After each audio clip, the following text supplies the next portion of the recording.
Hello and welcome everybody to the next episode of the Luremasters Live Talk. Today with a very special guest from the Netherlands, and in case you're wondering why I'm wearing this hat, it's his birthday. Let's get Jelle de Jong into this live talk, and here he is. Welcome Jelle, how are you doing? Thank you. And you're looking really pretty today with that hat on. Yeah, happy birthday. Thanks a lot. Today is your day. How old did you turn? I'm turned out to be 37 years old. I'm getting old now. That's good. Older and wiser, and of course a lot more fishing experience. Yeah, every year again. Yeah, okay. So let's start maybe with how long do you fish, and when did you get into fishing? Well, I cannot remember when I was not fishing. I fished since I was a kid. My brothers, my brother, well, I live next to the ocean, and my brothers were fishing on the ocean every day, and they took me out fishing, and they got me into fishing. So I started on the ocean, and then I turned out to be a carp fisherman. Worked in a fishing shop for a lot of years, and after that, turned out to be a predator fisherman. Okay, cool. And did it just happen after you fished for carp for a long time that you got interested in predator fishing, or was it always a thing that you did maybe aside of carp fishing? There was always a thing with me. So I was fishing for sea bass in the ocean, and I was working in a fishing shop. And my good friend Wilfried took me out pike fishing in the channels, and I bought a small boat, went to the bigger waters. And pike fishing was in between the carp fishing. But after that, I just dropped the carp fishing and turned out to be only fishing for pikes. Cool. Yeah. And when you fished for sea bass, did you also use lures, or was it mainly with worms and stuff? Only lures. Okay. Yeah, lures only. Yeah, absolutely. So basically, before you fished for carp, you were already into lure fishing for sea bass. In the meantime, actually, I started with carp fishing. Okay, cool. On the ocean was different. Was with my brothers fishing for mackerels and that kind of stuff. Yeah, But after a while, it turned out to be carp fishing. But in the meantime, I was fishing for sea bass as well. Okay. I'm living in Hoek van Holland. It's like one of the best spots in Holland for fishing for sea bass. Oh, cool. Really big fish around. So, yeah. It's So a you good thing to do. so you're still doing it? You're still fishing for sea bass? Sometimes. Yeah. But more in the fresh water nowadays. Yeah, absolutely. Yeah, absolutely.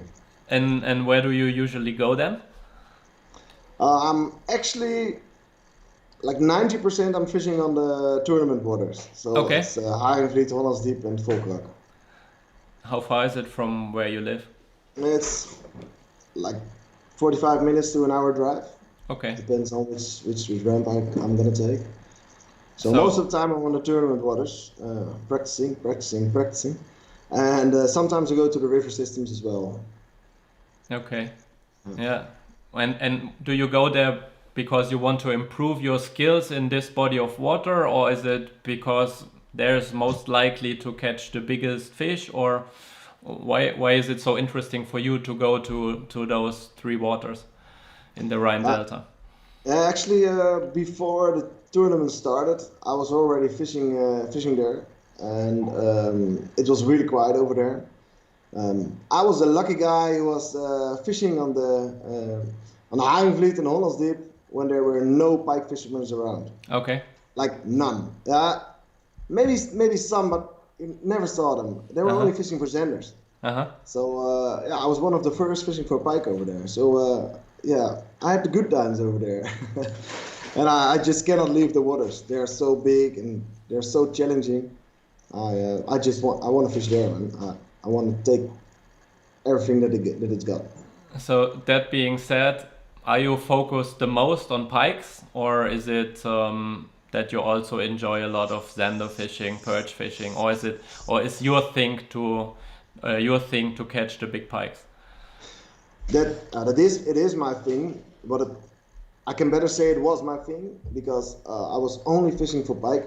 Sometimes for zenders and perch, but my main target was big pike.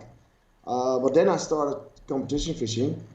I didn't like that the competitions came in the first time because it was really busy on our waters, and it's getting busier and busier. And I felt like, hey, then I can join it as well. It's maybe better.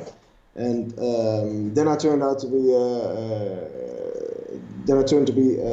zander fishing and perch fishing as well, just for the competitions, and I really enjoyed it. So I can say I'm fishing for every species now. Okay. But my main target was pike, and still is in the springtime, and normally in the fall and autumn I'm going fishing for big pikes. Okay, cool.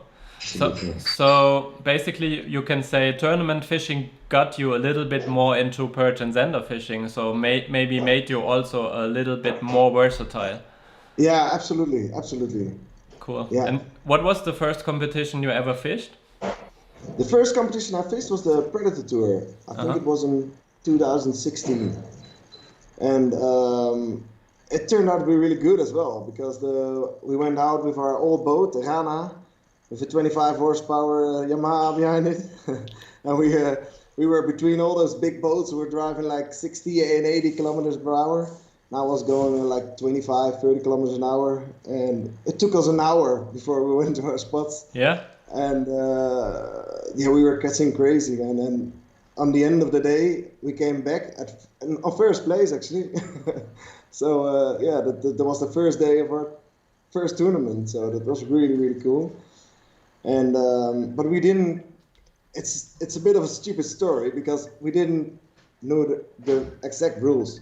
Mm-hmm. So what we did the second day, we thought that we had to fill our list again.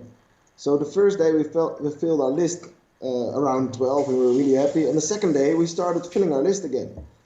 And then on the end of the day, a friend of ours called us like many times because we didn't pick up the phone. You know how it goes in tournament fishing. And he called us again and again, and we picked up the phone and he said, "What are you doing? What are you doing?" I said, "Why?" He said, "You're not upgrading." So what do you mean? I have to fill up the card again. He said, "No, we have to upgrade." I said, oh shit. Yeah. So we ruined our second day then. And then we were still on the second place. And then, on the third day we were getting beat by my fishing partner now, Jeremy and Luke. They crushed us and turned out to be first place, and we were in the second place. Cool. Yeah, absolutely. And at that time, did you already have contact with Luke and Jeremy, or was it that you were just competitors and you knew them from media, or were you already friends at that time? I knew Luke from the fishing store I was working. Luke was working for Fox then at that time. Mm-hmm. So I knew Luke, and I saw them on the fishing shows and all the like the Visma and in Utrecht. And so I know Jeremy as well, but a little bit, and I get to know him through the tournaments actually. Mm-hmm. Yeah. And now it turns out that he is your fishing partner since 2 years? Last year, I think 2 years ago in October, we went fishing together. Okay. For the first time. Yeah. And then you were on the same focus, same level, and you started competition fishing. Last year also the WPC. And the Luremasters. Yeah, we actually. I was without a fishing partner. I told Jeremy on the Predator Tour, I think, that I was without a fishing partner and I was looking for one. And then Luke and Jeremy split up, and we had contact by then. And then we made an appointment to go fishing together. And I cannot say I was on the same level because they're on a totally different level than I was, and but yeah, he took me into it, and he learned me a lot. So he took me to his level actually. Okay, that's interesting. Cool. So, and I had an appointment already for the Predator Tour last year, so we decided not because I when I have an appointment with somebody, I have a plan. I'm not gonna switch that on. So I fished the Predator together with my buddy Mitchell, and we went fishing the WPC and the Luremasters together. Mm-hmm. So the WPC was not good enough for us, but the Luremaster turned out to be pretty good. So we ended up in the 8th place last year, I think. Good. Just 13 centimeters behind the number 3 because it was really close. Yeah. So how was it for you to fish the Luremasters last year? Maybe you can talk a little bit about it. How did it go the first day? How was the preparation in the last year? it was actually the second time that I fished it. This year is going to be the third time. The first year I fished it with my buddy Wilfried, and the Hollands Diep was getting out of the schedule because it was really windy today. Mm-hmm. So it was really hard to catch the Zanders. We had a lot of pikes. We had the first day on the Volkrak, I think, 33 pikes, lots of them. But that's with only pike you cannot get it. We turned out to be 14th place. And last year I fished it with Jeremy then. And the first day we filled up our cart with pikes and perch. We actually had a really good average on perch. It was 48.5. So that was I didn't know that it was going like that, because 48.5 average is really good. And we had the first 2 pikes, I think, on the first day. So the first day was really good. And then the second day we had the Haringvliet, and it was really sunny and there was no wind. It was a really difficult day over there, and we lost a really big fish. And then Jeremy got I think it was a 100 centimeter pike. Okay. Not sure, Nice. 1 meter pike. And then our average was pretty good. But we put our chances on the Hollands Diep for the Zanders on the last day. And we were full on the Zanders on the third day. And we had 14 Zanders, but they were really small. So the average on pike was like 1 meter, I think. Wow. The perch was 48.5, and then the Zanders, we had the first 5 fish. There was only 1 approved, so we had 4 really small ones. And then we actually, on the end of the day, we filled up our cart. So we had the 7 Zanders, but the average was not good. So we could make the choice of getting on to the Zanders and make the average higher, or try to catch a big pike in between. And we had only, I think, 2 hours to go. And then we talked to each other, and I said, Jeremy, how much time do you need for a meter plus pike? And he said, I think half an hour. And I said, okay, let's do it. And then he put his fast boat right onto the spot, and I think it took him 20 minutes, and he said, got it. Really? And it was 107 centimeters. Wow. That was a pretty quick upgrade. And then we went back to the Zander spot again, and on the last couple of minutes we had an upgrade as well. So because the leaderboard is off in the last couple of hours, we didn't know where to end, but we thought like 900 and I don't know anymore. I think it was 940 something. Mm-hmm.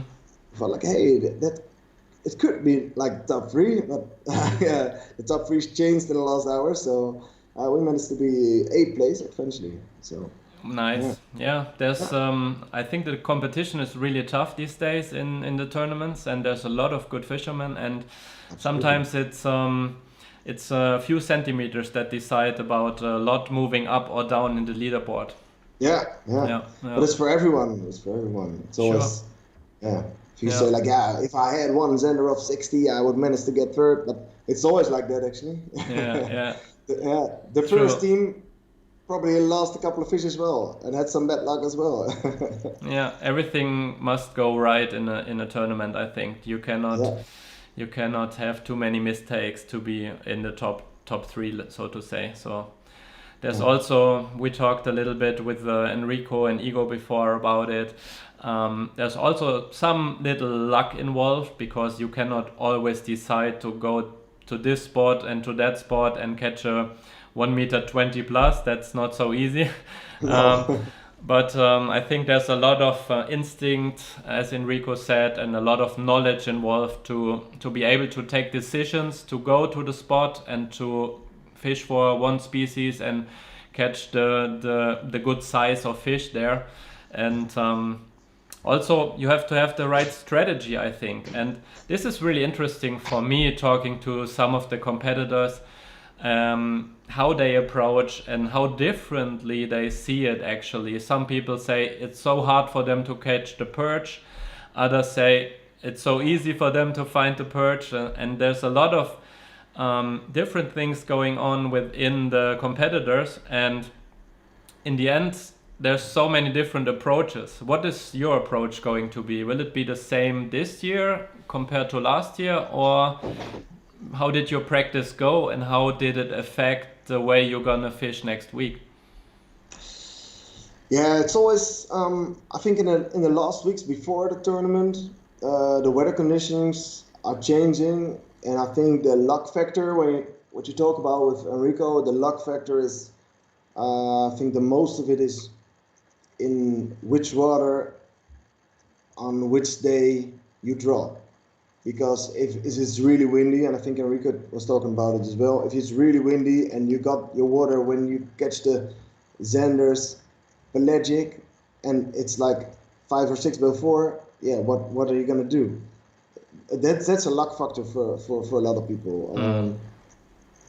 I really like rough weather fishing for pike as well. So and with Jeremy's boat we can do a lot. So it's a big boat. So yeah, we can manage pretty rough weather, but I think that's a luck factor for many people. And yeah, the approaching of the competition, it's gonna depend on the next couple of days. And yeah, from the last couple of days fishing, it went out pretty good. But it was 2 weeks before the tournament, so yeah, I found the fish in certain waters and certain spots. But I still have to check if they're still there next week. Yeah, yeah. It's going to be so different because the temperature in Holland was getting strange because I never had a birthday with like almost 30 degrees in September. So yeah, it's changed again. So yeah, let's find out tomorrow again. Yeah. So you're gonna fish tomorrow in the tournament waters? Yeah. Okay. Yeah. And how many times did you practice? You practiced alone or with Jeremy? I practiced alone now for 2 days, and from now on we're gonna practice together. Okay. So yeah, the next couple of days we were on the water, and I was alone, and I fished the three waters. It was pretty good on some waters, but yeah, the wind and the sun changed it during the day. So yeah. Is it a tactic to fish? I mean, did you fish on your own and did Jeremy fish on his own to find out more things, or was he just not able to fish with you? It is a tactic to spread your chances. But Jeremy was working. He fished the day before I was fishing, so we couldn't go fishing together. But yeah, the next couple of days we took some days off and we go for it together. Yeah, cool. Yeah. So speaking about Jeremy and you, and also the hat that you're wearing, Abu Garcia, and the Berkley shirt, you became actually consultant and pro angler for those two brands, Abu Garcia and Berkley. Maybe you want to tell us a little bit about it. How did you get into it, and what are you doing within this company right now to help develop products or to represent the brand? What is your position in that? Okay, yeah, I was, as you may know, I was fishing on Team Sportsonker Sweden first, with Klaas Claesson. And Klaas is represented by Abu Garcia and Berkley as well. And Sportsonker is in the package as well. So yeah, we changed because we needed a sponsor together, especially for a sponsor which was good for us and for them and the tournaments. So we actually came out to fish for Abu and Berkley. And yeah, our main thing over there is the fishing the tournaments. And yeah, we try to give our shot and do our best in the product development as well. There are three really good guys sitting in the Dutch part of Abu and Berkeley, and they are making really nice rods and reels and lures. And yeah, they take us into it because the products that they have to be good for the Dutch fishing as well. So yeah, if anglers like you and me and many others fish with it and can say what they think about it, then we make some really good products. And yeah, that's the way we want to do it. So it has to be a lure that catches fish. And we don't want lures that we have to do our really stinking best to catch a fish on it. It has to be a good thing about it. Yeah. And especially because Abu and Berkeley are making products for many countries, because it's a really big company, making lures for France, for America, for say whatever which country you want. It now is doing its really best for Holland and Europe as well. Mm-hmm. So yeah, it's really cool to be part of that. Yeah, I can imagine that. I mean, Abu Garcia and Berkley, probably one of the biggest brands in the fishing industry in the whole world. They are very big in America too. And, yeah, it's the biggest company in the world, I think, in fishing. Yeah. Yeah. Wow, that's amazing. Yeah, and is it like you can have your own ideas and bring it up to them, and they will come back with some drawings, or did you already design a lure by your own, or how did it go up until now? I didn't design lures. I didn't do that.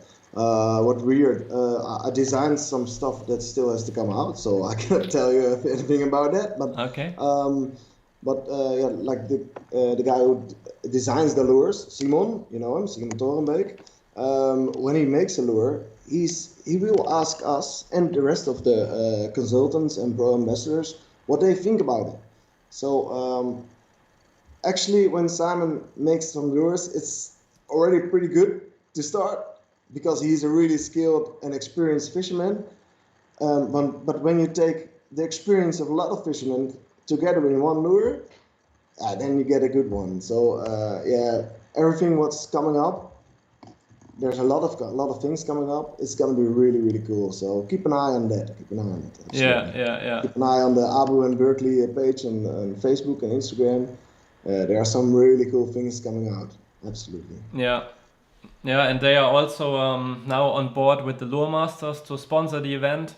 And I talked to David, and maybe there's also some news coming that he already can talk about in our live stream next week. So fingers crossed. He was not 100% sure, but maybe we can get a little spoiler here going. Yeah. But maybe as well as he showed, Simon and Klaas made some really cool new lures. They made new McHybrids and McKelly, big crankbaits and big hybrid baits, and those are really awesome. And the colors on that are just fantastic. Yeah. You can show that. It was already a couple of weeks ago in live stream, but there are some new products. And maybe if you saw the YouTube Predator Cup, Simon already showed one lure over there. There are more of them. Yeah, cool. We cannot wait. Yeah. And if you could select one lure for perch and one for pike and one for zander, what would it be? What is your favorite? Ooh, that's a difficult question. If I just started to fish with the beast jets, but before that I was fishing a lot with the McPike. Mm-hmm. And the McPike is just a killing machine for a big pike. It's not a ship that swims perfectly through the water, but as Klaas always say, do you think a pike will eat just the perfect fish. So the McPike is like one of the best jets I think for pike fishing. Although there are really good other brands on the market and really good jets on the market, but if I have to choose, I would say McPike for the pike. Absolutely. Okay. Absolutely.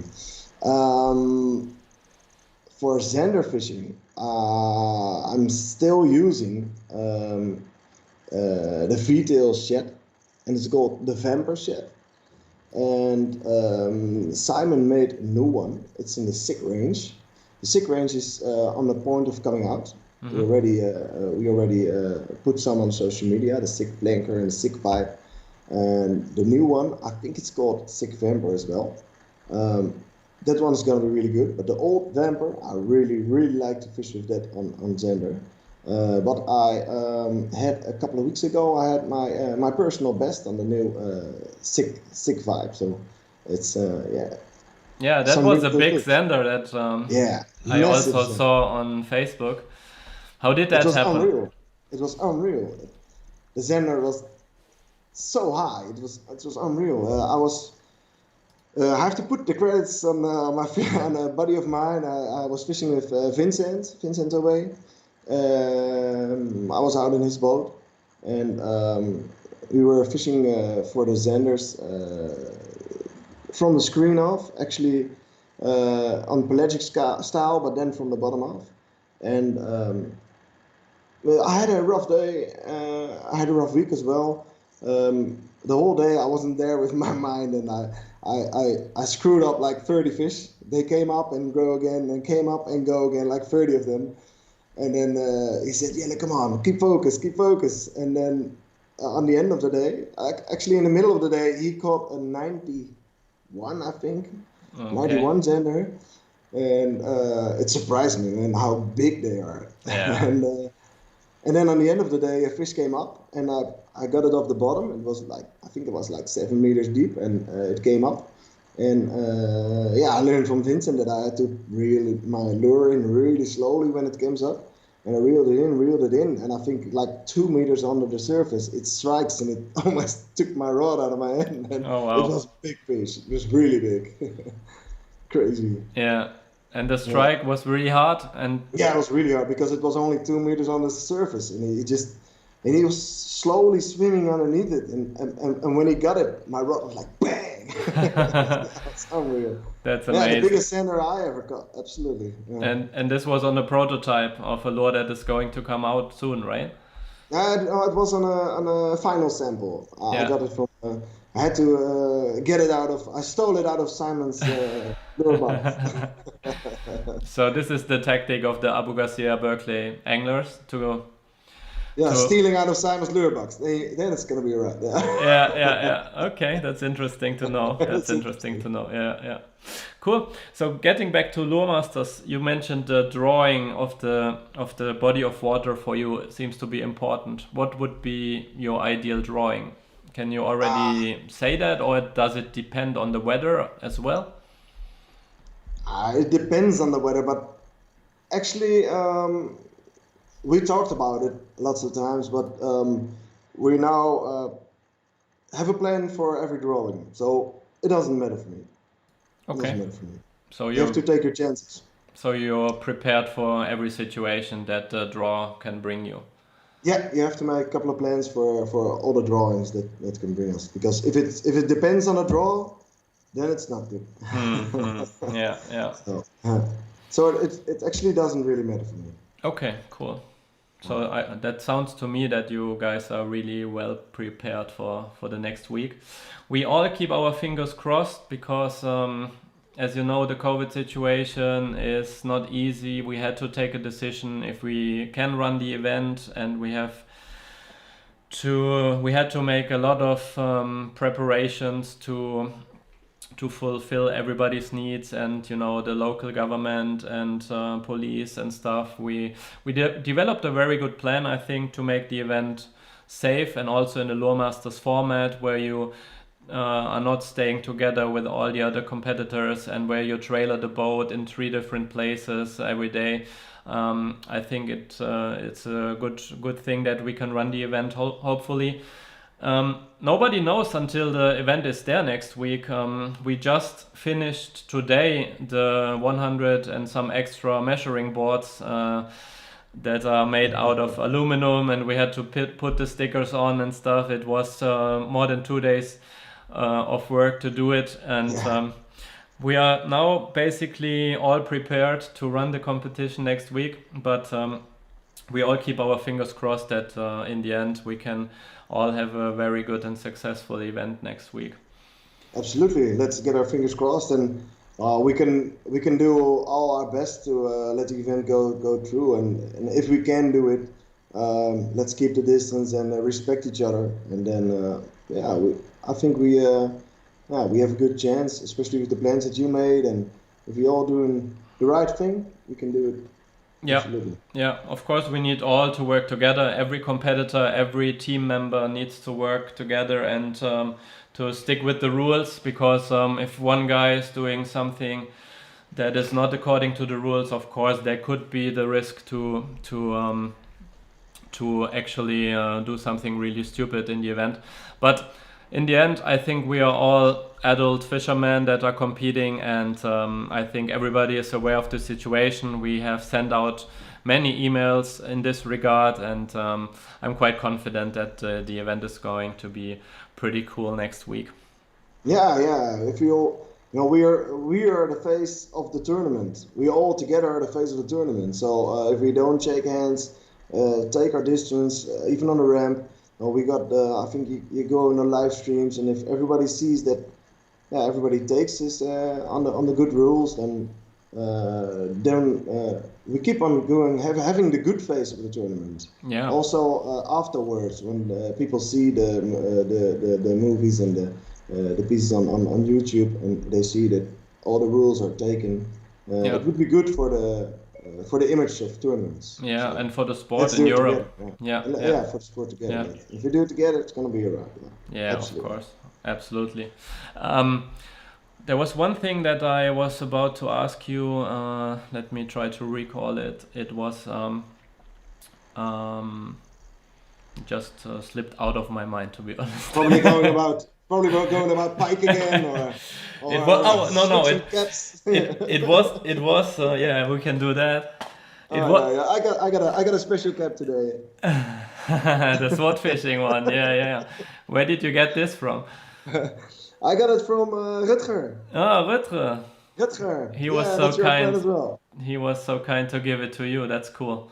Yeah, absolutely. But the question I wanted to ask you is, now that you already competed in many different tournaments, and I'm also a tournament fisherman, I see the development of tournament fishing and also of the sport in Europe going into a really interesting and dynamic direction. How do you see it? I mean, you mentioned earlier that there's more and more boats fishing these waters now, more fishing pressure.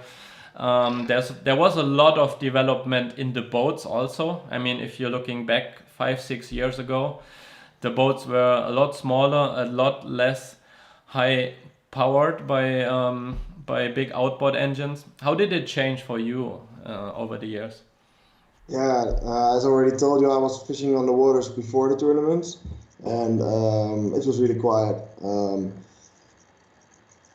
There's some pressure on the fish now, that's for sure. The amounts of fish on the day is getting less. The more fishermen on the water, bigger engines. It's because they're getting more tournaments as well, and more people around Europe is coming as well. That's on first place. It's bad for our Dutch fishing waters, so no, that's all right. But on the second place, it's really good for two things. Economics, it's good for economics, but it's also good because the commercial fishermen who's fishing with the nets on the water. How finally on one day the sport fishing industry gets bigger. So because there's a lot of fish getting taken away from our waters, and it's also their water, so we have to work together. Yeah, but sport fishing is in a good way up. So yeah, it's a good thing. Yeah. And yeah, about the engines, bigger engines. Everybody wants to get faster and faster and faster, and that's for me as well. Yeah, it's like a child's toy. Yeah. Yeah, but would you think? Would you personally think without tournaments, maybe the development of also fishing styles would be slower in Europe? Because pelagic is a big thing right now, and I am sometimes ask myself how much different would it be if there would not be any competitions fished in Europe? I think the techniques of all over Europe and of all over the world comes in Holland and Germany and France and say whatever country you want because of the tournaments, because everybody tried to catch his fish in different ways. Still, eventually there's a lot of pressure on the fish, and yeah, sometimes you catch a perch easier on a Carolina rig than on a normal jig head. A couple of years ago, I never heard about the Carolina rig and the Texas rig and all those things. And when I didn't catch them on jig heads, I just go fishing for pike. But now there's so many techniques, and it comes all the developments is going really big time, and yeah, I think it's really cool to see. So yeah, I learn a lot. I learn a lot every time again. Absolutely. Yeah, I think so too. Pelagic fishing is big as well. It's you cannot do it in every tournament because on a WPC you need to fish with your engine off. So it's yeah, that's more difficult to fish pelagic then. Other way around, this is the only tournament when you can go trolling. I never do trolling though. Well, I really like to go trolling as well. Mm-hmm. It's cool to that you can combine all your techniques, because trolling is a technique as well. Yeah. Although a lot of people think it's not a technique, it's easy fishing, but hey, I learned there's a challenge in it. I learned it the hard way, because I was always like, yeah, you know, it's trolling, as you said, and it's not real fishing. And I personally enjoyed casting much more than trolling. But I tried to get into it a little bit more with some guys and with Timo, who has a lot of experience with it. And it can be very tough and tricky, and you have to know exactly what you have to do when in order to catch a fish. I mean, it's not like you just put some lures behind the boat and drive and then you catch the biggest fish out of this body of water. This is definitely not the case. No. It's a technique. It's a technique, and there are a lot of things in it as well. And yeah, I got everything out of trolling. I did it for lots of years in a row, but although I like casting more than trolling, a lot of people don't know that, but it doesn't matter. But I like casting more than trolling as well. But trolling is can be a really deadly technique, and it's cool that we can combine it on Luremasters. Yeah, so, yeah. We have made a little adjustment in order to make it a little bit more fair, in our eyes at least, is that you can troll with one rod, so everybody can have the same amount of lures in the water, and also to limit a little bit the thing that can happen if too many boats are trolling, that, you know, with side planners and stuff, they will take a lot of place on the water and can get too close to each other. So I think it's quite a good adjustment to still let people enjoy and give the possibility to do trolling, but also all the others to bring it to a level that is as fair as possible. Yeah, on the one hand, it's fair as possible that you can do fishing with one lure. On the other hand, everybody can go trolling with two rods. So, and it's a legal, it's a rule in Holland to fish with two rods, and it's sorry, there's someone behind the screen. If it's a rule to fish with two rods, and if it's not fair, then why don't the others go trolling? Yeah, you know what I mean? Yeah, so, it's true. it's not a problem for me that we can fish with one rod, but Yeah. yeah, Yeah. it doesn't matter. Yeah, cool. Speaking about the tournament itself, I mean, we have a bigger field this time. We have 99 boats divided by 3 is 33 by each body of water, for each body of water. How do you think your chances are personally together with Jeremy? And who do you think can be the strongest in the field of competitors? In your, what is your idea about that? Whoa, that's a big question, Christian. Yeah. You know, I always go for when I'm fishing for a tournament, I always try to be the best. And maybe if I'm not the best, at least I try it. I go for the best result as possible. But there are so many skilled fishermen. Yeah, like there are almost none that fishing the tournament without a lot of knowledge. So there are a lot of good fishermen, and everybody can win the tournament. But yeah, I've got some people in my mind who can fish the tournament really good. Yeah, I hope that we are doing good, and we can do. I do everything for it. And Jeremy is like a tournament guy, optimal forma, and he would do everything for it to win it as well. Yeah, who would win it? That's difficult, man. That's really difficult. Hey, I don't see you anymore. You don't Oh, see me? now now it's running Okay, again. that's good. I think I know Vincent good. He's a really good competition fisherman. I think he will do good.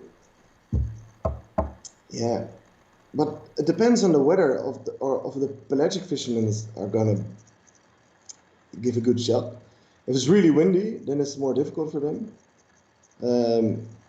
Yeah, but the good pelagic fishermen, yeah, they're giving a good shot as well. Like Pierre Jona, Igor, the one the last year. I don't know him really good, but yeah, he won a big time last year. Henry Gerald, really good fisherman. There are a lot of I can mention everybody. It's strange. Yeah.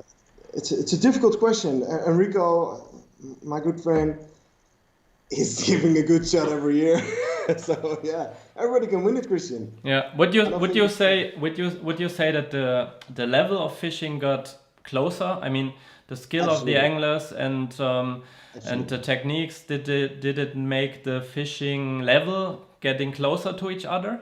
Yeah, I think I always say like it's getting the home water of more countries. A couple of years ago, there were not much Germans and go fishing there, but it's only a couple of hours drive for a lot of them. So it's the home water. It's getting the home water of many German people, Belgian people, Dutch people, because it's pretty much centered, the waters. So the water knowledge is getting bigger. Yeah. Of a lot of people. Yeah, I mean, So, also you have the different. rules, and I think you have a really good institution with the Sportvisserij Nederland. They do a lot for the sport fishing, and you have the rules of catch and release is supported, and a limit of fish that you can take. Yeah. And I think this is making the Netherlands a paradise, especially in the Rhine Delta, and also a lot of rivers and other lakes, to have the possibility to have a really good time fishing, and always the chance to catch the fish of a lifetime. Yeah, they can grow bigger. Yeah, if everybody released them, and the commercial fisherman is getting less, then yeah, the fish is getting bigger. Yeah, Absolutely. Yeah. What do you Okay. think is going to win this year? Do you prefer a team?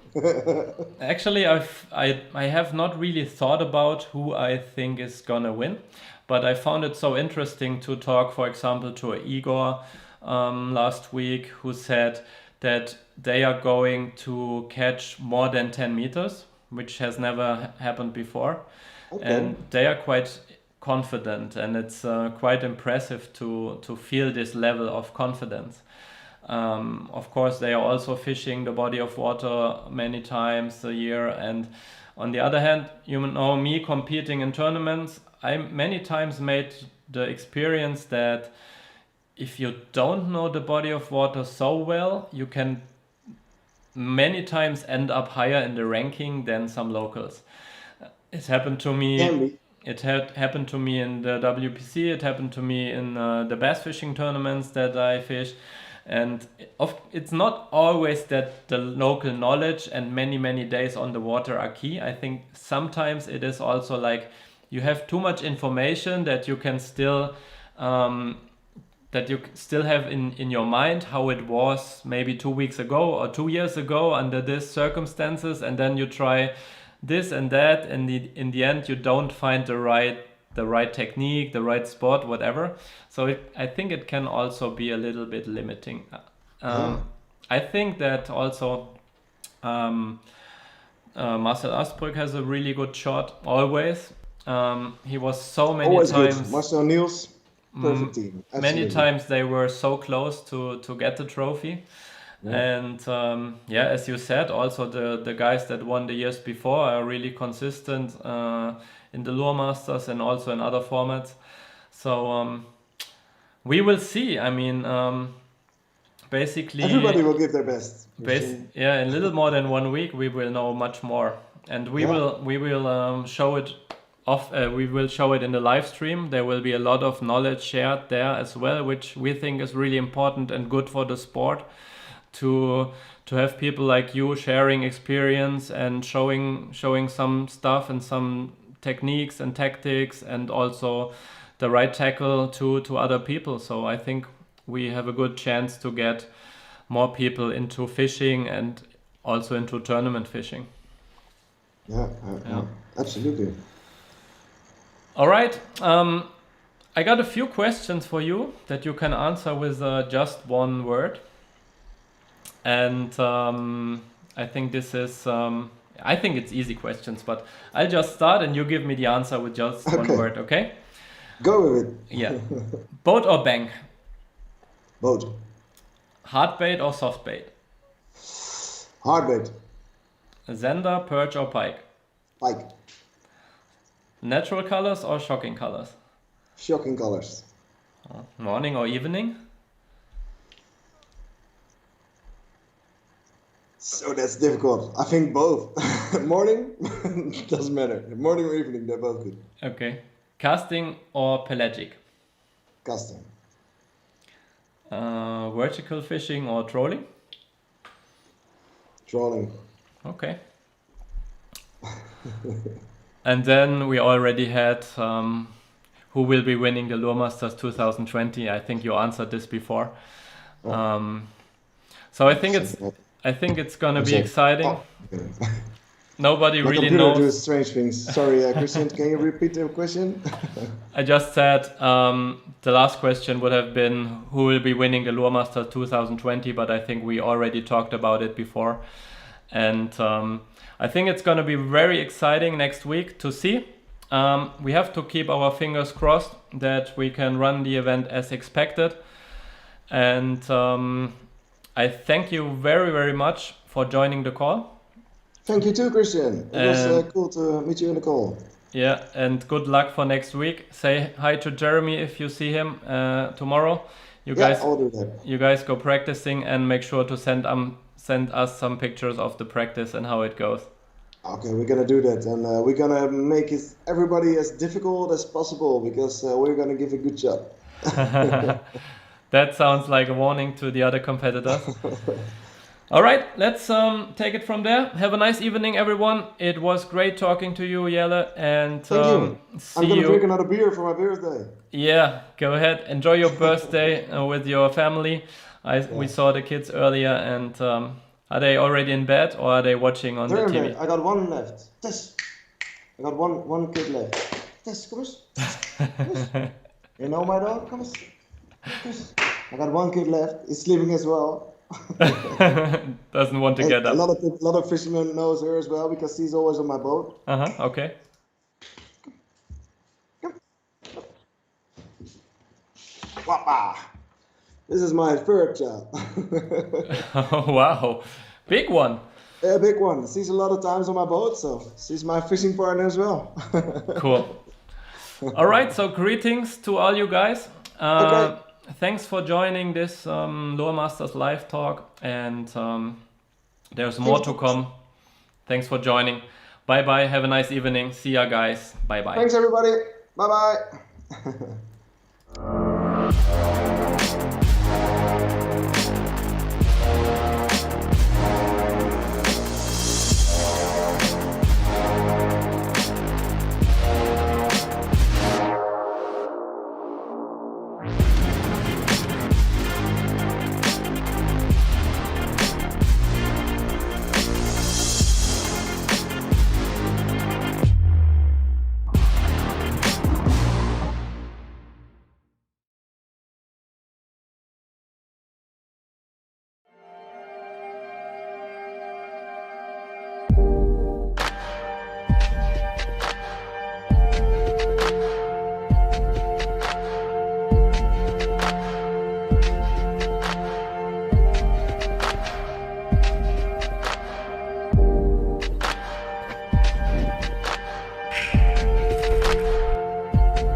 Pega is the largest Dutch trailer manufacturer and is based in Barendrecht. Robert de Meer is the current owner. Here's his story about the origin of Pega trailers. My father was an avid sailor who competed in regattas and was well known in the world of water sports. His own father suggested he start building boat trailers. 4 brothers got together and developed a boat trailer concept within the Netherlands and started with it in 1955. The 4 brothers, Pai, Ed, Gerrit and Ad, were the founders of the company at that time. I joined in the late 1980s after graduating and continued the business along with my father. After my father's death, I was able to continue Pega with my family. And we have further developed it into a major boat trailer company within Europe. The production of a Pega trailer is a story in itself. It starts with the supply of steel from Kloekner Steel ODS. The trailers are welded in the forge on site using various molds, and are then subjected to thorough treatment at the specialist in this field, Tielco in Reuver. This is where the frames are initially degreased and then pickled. After this process, the frames move on to another room for fluxing and drying. This causes the zinc to attach optimally to the steel. The frames are then thermally galvanized at a temperature of 450 degrees Celsius. Both the inside and the outside of the frames are therefore optimally protected from rust and salt water. After that, a final check is done at various points before they're loaded for transport to Pega. This takes place several times a week. For extra protection, the trailers can also be powder coated in various colors after galvanization.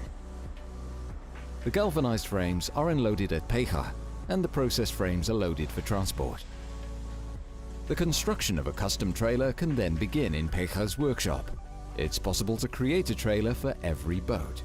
This trailer has been constructed so it can transport a rubber dinghy and a catamaran together. Thanks to years of experience and expertise, Pega trailers can do anything. In consultation with the design team, we always come to the right solution for any trailer. A recent expedition to the Arctic Circle even used a Pega trailer. The fact that the Dutch Defence and the Dutch Rescue Brigade, along with the Fire Brigade, have chosen Pega trailers says enough about our reliability.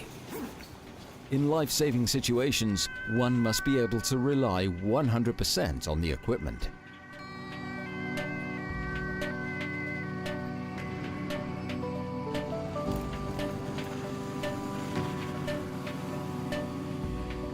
Pega trailers are now a household name in Europe. Trailers are exported throughout Europe every week.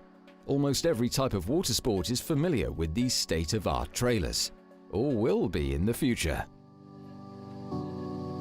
Pega is top of the class in boat trailers.